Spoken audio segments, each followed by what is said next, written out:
Naam, tunarudi tena kutokea katika viunga vya Jangwani, Young Africans.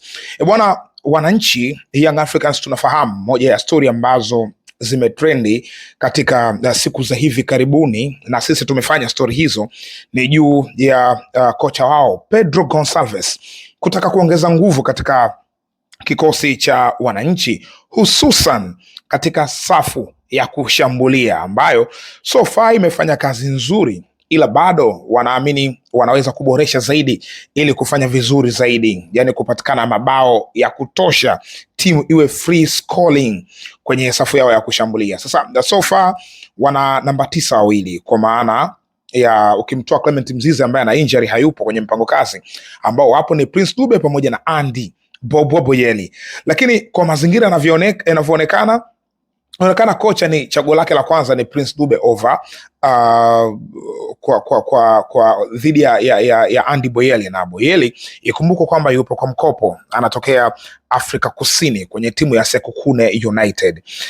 Sina ripoti rasmi kwamba anaweza kuachwa Andy Boyeli au la, hilo sina za kuthibitisha kwa sababu sina taarifa zake, lakini taarifa ambazo nimepata kutokea kwenye vyanzo vya Afrika Kusini, moja ya kituo cha radio cha Energy FM kimeripoti uwepo wa taarifa klabu ya Young Africans kuhitaji huduma ya nyota wa kimataifa wa Afrika Kusini na klabu ya CR Belouizdad, lakini anacheza kwa mkopo kwenye kikosi cha Kaizer Chiefs. Huyu ni Khanyisa Mayo.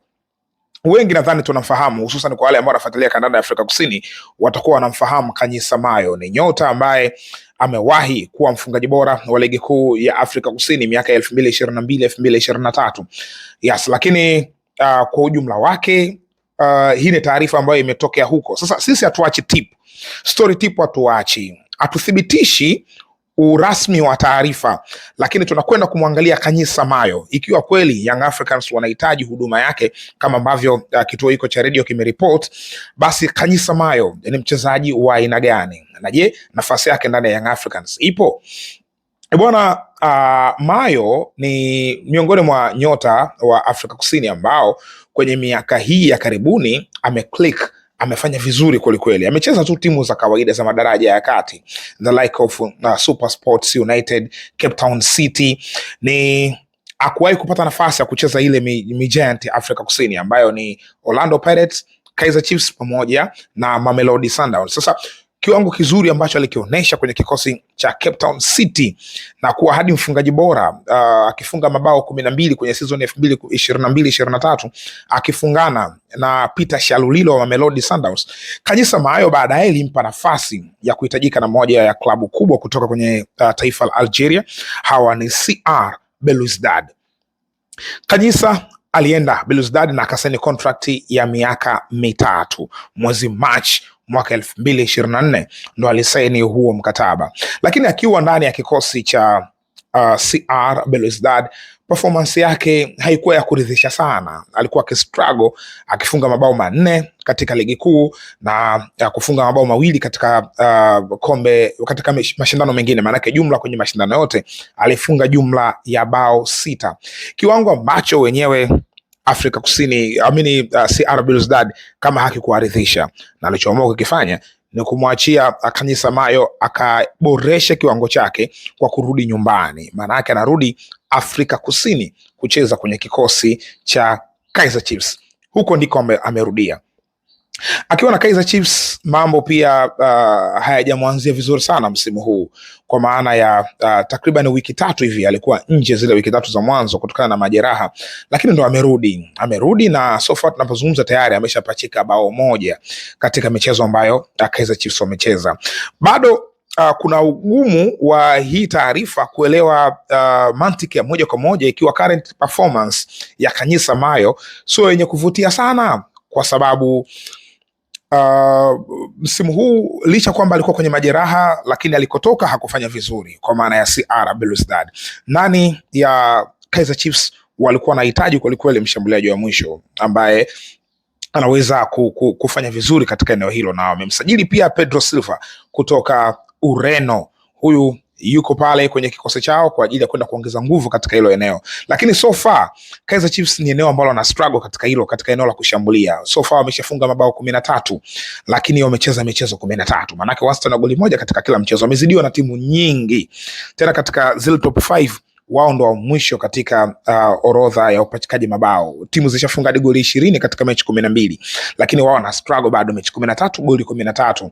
Kwa hiyo walikuwa wanamhitaji Khanyisa Mayo ambaye yupo fiti, yupo na performance nzuri ili aendelee kuscore magoli, lakini bad luck, mambo yamekwenda tofauti kwa Khanyisa Mayo kutokana na majeraha, lakini sasa hivi amerejea na amefunga goli moja tu mpaka sasa hivi, huko ambao anaongoza kwa magoli kwenye timu hiyo ni huyo Silva ambaye ameshafunga mabao 4 pamoja na Mduduzi Shabalala ambao amefunga mabao 3.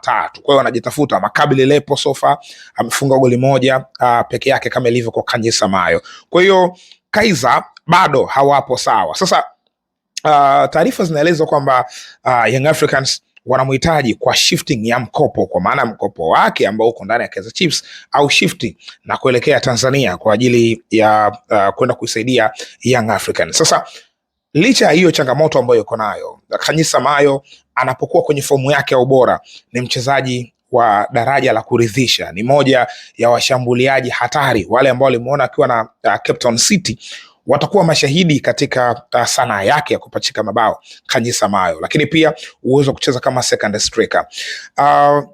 Moja ya taarifa ambayo ilikuwa ambayo hata sisi tumeripoti na imetrend kwa muda mrefu ni ya Young Africans kuhitaji huduma ya Depu, mshambuliaji wa mwisho huyu, pamoja na Gelson Dala, kiungo wa ushambuliaji. Lakini taarifa ambazo ninazo ni kwamba Gelson Dala dili yake inawezekana ikawa ngumu zaidi kwa sababu ya potential yake na thamani yake ambayo yuko nayo. Ni fedha nyingi sana zinahitajika, lakini kwa upande wa Depu inaonekana kama inaweza kuwezekana, lakini bado ni kama 50 kwa 50. Dili bado haija machua kwa maana ya kukamilisha kila kitu kuja huku. Ikumbuka kwamba hawa sio kama hawatakiwi na klabu zao, lakini klabu ya Young Africans kupitia kocha wao Pedro Gonçalves, kwa sababu umefanya nao kazi na anawajua vizuri, ndio amepropose kwa hawa wachezaji kuja ndani ya Tanzania. So linabakia swala la muda kujithibitishia kuona kama inawezekana kwa Khanyisa Mayo amini kwa Depu na Gelson Dala kuja ama la. Lakini kama itashindikana,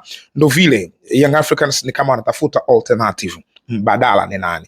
Sasa Khanyisa Mayo ndo anatajwa kwamba inawezekana akawa mbadala kama dili ya Depu haitofanikiwa kuingia ndani ya kikosi cha Young Africans. Lakini hapo kiangalia, unaona kuna viashiria vya Andy Boyeli kuruhusiwa kuondoka, kwa sababu kama Khanyisa Mayo ataingia kwa mkopo vile vile kama ambavyo inazungumzwa, maana yake kwenye kikosi kutakuwa na Andy Boyeli kutoka Sekhukhune United Afrika Kusini kwa mkopo na Khanyisa Mayo kutoka Afrika Kusini kwa mkopo, wote watakuwa nao wao. Kwa hiyo inawezekana ikawa kuna mazingira ya ugumu kukamilika kwa Andy Boyeli kuendelea kusalia ndani ya kikosi hicho cha Young Africans. Lakini so far mazingira ndio kwa hivyo, na sisi tunaheshimu mazingira kama ambavyo yapo, tukisubiri wakati, maana muda ndio ni hakimu sahihi, ndio ambao unatoa majibu ya moja kwa moja juu ya hiki ambacho tutakizungumza. Kama dili itafanikiwa ama la, basi tutazungumza tena hapa. Anyways, hii ni Mzinga Sports. Wewe kwa nafasi yako unaweza kuweka comment kwenye comment section hapo kwa namna ambavyo unamjua Khanyisa Mayo. Young Africans wanamhitaji Khanyisa, weka comment yako kwenye comment section kwamba yes wanamhitaji ama no hahitajiki, bila kusahau kusubscribe. Na hii ni Mzinga Sports.